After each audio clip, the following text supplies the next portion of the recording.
రాష్ట్రంలోని దాదాపు 6.5-7 లక్షల మంది దివ్యాంగులు ఎవరైతే ఉన్నారో వారికి కాంగ్రెస్ పార్టీ చాలా వాగ్దానాలు 100 రోజుల్లోనే 6,000 పెన్షన్ అని చెప్పింది. అట్లాగే ఆర్టీసీలో ఉచిత ప్రయాణం కల్పిస్తామని చెప్పి హామీ ఇచ్చింది. అట్లాగే బ్యాక్లాగ్ పోస్టుల విషయంలో కానీ చదువుల విషయంలో కానీ చాలా వాగ్దానాలు వారి అభయహస్తం మేనిఫెస్టోలో చాలా వివరంగా ఇచ్చారు.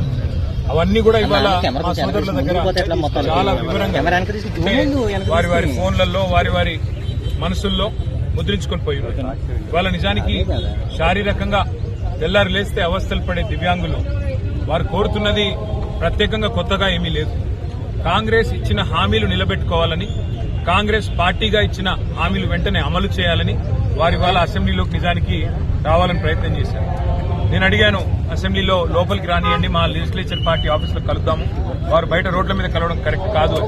కానీ వీళ్ళందరూ వస్తే మాకేదో ఇబ్బంది అవుతుంది, వాళ్ళు వద్దు అని చెప్పి పాసులు కూడా ఇవ్వకుండా సతాయిస్తే ఇక్కడ నడి రోడ్డు మీద వారందరినీ ఇక్కడ కలవాల్సిన దుస్థితి ఈ రాష్ట్రంలో ఈరోజు ఉంది.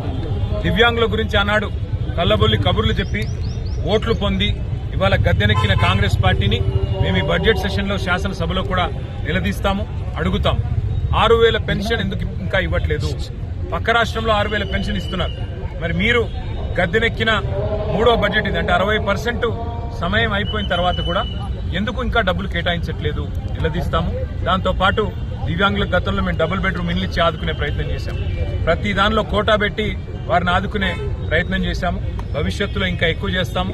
కానీ ఈ రోజు ఈ ప్రభుత్వాన్ని మాత్రం వారికి ఇచ్చిన హామీలు, ముఖ్యంగా దివ్యాంగ సోదరులకు సోదరీమణులకు ఇచ్చిన హామీలు అమలు చేసేదాకా వదిలిపెట్టాం. రేపు ఇందిరా పార్క్ దగ్గర కూడా వారు రిలే నిరాహార దీక్షలకు పిలుపునిచ్చారు.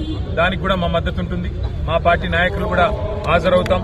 తప్పకుండా దాన్ని కూడా మరి విజయవంతం చేయాల్సిందిగా రాష్ట్రంలోని దివ్యాంగ సోదరులకు కూడా విజ్ఞప్తి చేస్తూ ప్రభుత్వం వెంటనే కళ్లు తెరిచి మరి ముందుకు వచ్చి వారికి ఇచ్చిన హామీలు అమలు చేయాలని చెప్పి డిమాండ్ చేస్తాం.